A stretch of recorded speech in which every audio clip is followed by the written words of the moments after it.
Okay, I'm going to try to go ahead and do chapter 3, 3rd Nephi chapter 3, which is in the Book of Mormon. I'm just trying to pick up those chapters that I didn't do. When I started 3rd Nephi, I just was going to skip around a little bit, but I ended up reading the whole thing except for a few. So, this is chapter 3.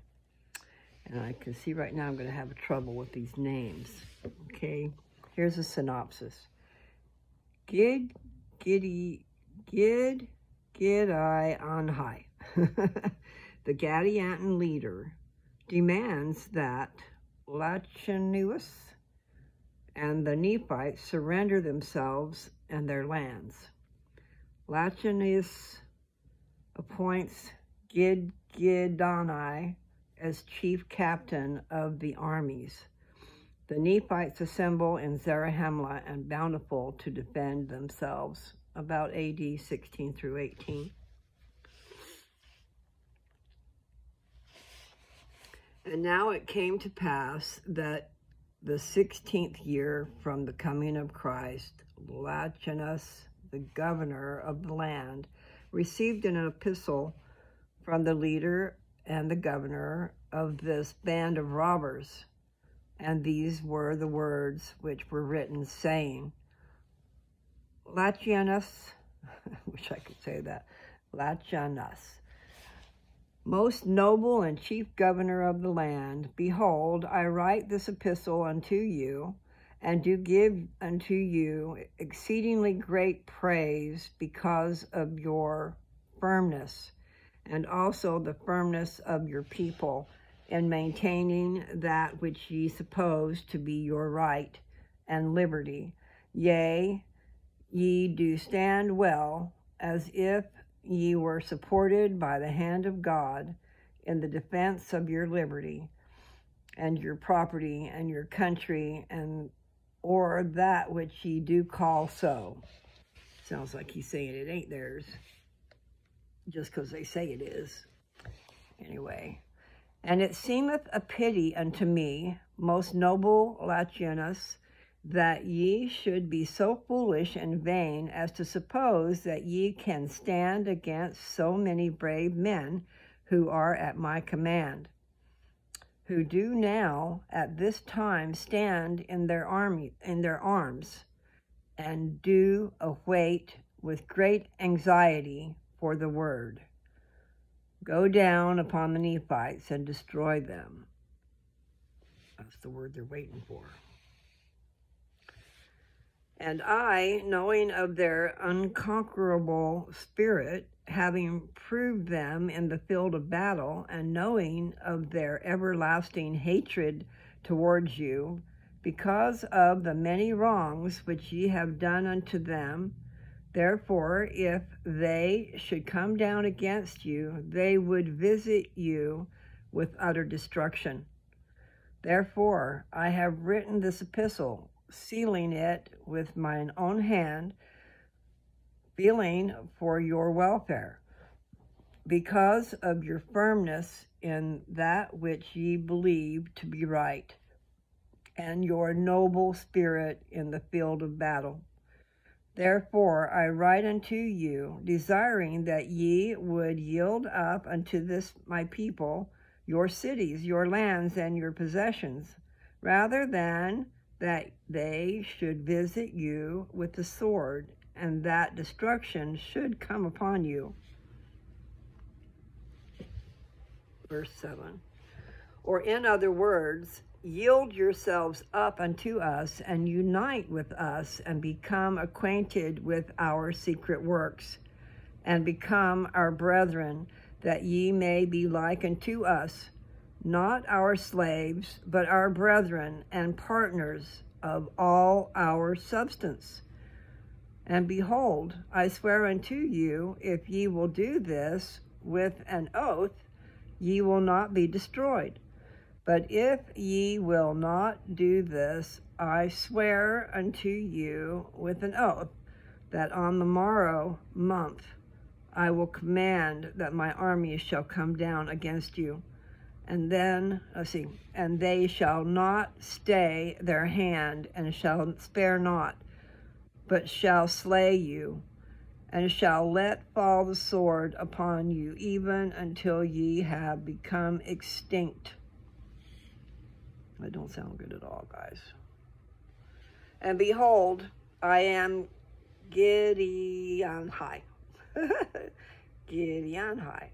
and I am the governor of the secret society of Gideon, which society and the works thereof I know to be good, and they are of ancient date, and they have been handed down unto us. And I write this epistle unto you, Lachunas, and I hope that ye will deliver up your lands and your possessions without the shedding of blood, that this my people may recover their rights and government, who have dissented away from you because of your wickedness in retaining from them their rights of government. And except ye do this, I will avenge their wrongs. I am Gideon. Whoops, go back. And now it came to pass that Lachonius received this epistle. He was exceedingly astonished because of the boldness of Gideon, demanding the possession of the land of the Nephites, and also threatening the people and avenging the wrongs of those that had received no wrong. Yea, it were they had wronged themselves by dissenting away unto those wicked and abominable robbers. Now behold, this Lachonius, the governor, was a just man, and could not be frightened by the demands and the strengthenings of a robber. Therefore he did not hearken to the epistle of Gideon, the governor of the robbers. But he did cause that his people should cry unto the Lord for strength against the time that the robbers should come down against them. Yea, he sent a proclamation among all the people that they should gather together their women and their children and their flocks and their herds and all their substance, save it were their land, unto one place.